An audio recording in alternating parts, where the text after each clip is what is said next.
Hello everyone. आज मैं रामू की कहानी शेयर करने के लिए बहुत एक्साइटेड हूँ। रामू एक छोटे से गांव का सिंपल आदमी था जिसकी कहानी हमें अच्छे कर्मों की पावर के बारे में याद दिलाती है। हमारी कहानी शुरू होती है एक प्यारे से गांव में जहाँ कच्चे मकान और हरे भरे खेत हैं। हम मिलते हैं रामू से, एक पतले से आदमी से, फटे कपड़ों में, अपने झोपड़ी के बाहर उदास बैठा हुआ। वो हाथ जोड़कर ऊपर आसमान की तरफ देख रहा है। उसकी आंखों में निराशा है। एक खाली प्लेट, एक पुरानी चटाई और एक छोटी सी जलती हुई आग उसकी गरीबी की कहानी बताती है। रामू का चेहरा निराशा से भरा हुआ आसमान से पूछता है, हे भगवान, मैंने कभी किसी का बुरा नहीं किया, फिर भी मेरी जिंदगी खाली है, क्यों? विशाल आसमान कोई जवाब नहीं देता। जवाब ढूंढने के लिए रामू जंगल की तरफ एक धूल भरे रास्ते पर चल पड़ता है। घने पेड़ और लंबी परछाइयां उसकी मुश्किलों को दिखाती हैं, जबकि चिड़ियों की चहचहाहट और हल्की हवा माहौल को जिंदा बना देती है।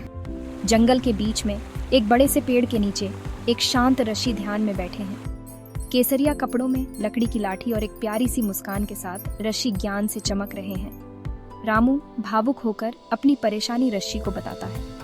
ध्यान से सुनने के बाद ऋषि एक हल्की मुस्कान के साथ कहते हैं, भगवान से मांगने से पहले देखो तुम देने के लिए क्या तैयार हो।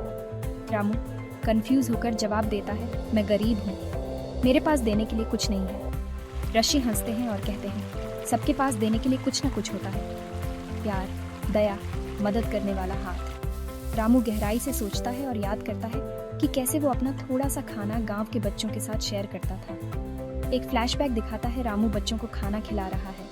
उनके चेहरे खुशी से चमक रहे हैं। कम होने के बावजूद उसने दिल खोल कर दिया।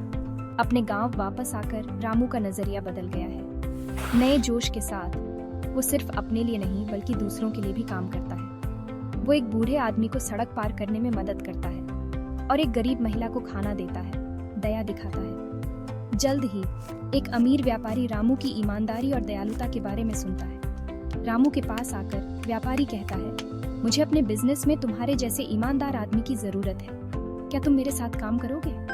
हैरान लेकिन विनम्र रामू मान जाता है। साल गुजर जाते हैं और रामू अब व्यापारी की दुकान संभालता है, कॉन्फिडेंट और अच्छे कपड़ों में। वो जरूरतमंदों की मदद करना जारी रखता है, नौकरियां देता है और खाना बांटता है। आखिर में रामू अपने नए सुंदर घर के बाहर शांति से बैठा है, कृतज्ञता से आसमान की तरफ देख रहा है। ऋषि के शब्द गूंजते हैं, जो देते हैं वो पाते हैं। रामू मुस्कुराता है, भगवान की योजना समझकर। जैसे ही सूरज डूबता है, गांव शांति में डूब जाता है। रामू खुश ग्रामीणों को देखता है, संतुष्ट और धन्य। याद रखें, अच्छे कर्म हमेशा फल देते हैं। असली धन प्यार, सेवा और ईमानदारी में है। जब आप दूसरों की मदद करते हैं तो भगवान आपको मदद करने का रास्ता ढूंढ लेते हैं। देखने के लिए धन्यवाद। अगर आपको रामू की कहानी इंस्पायरिंग लगी तो लाइक, शेयर और सब्सक्राइब करना न भूलें और ऐसी ही दिल को छू लेने वाली कहानियों के लिए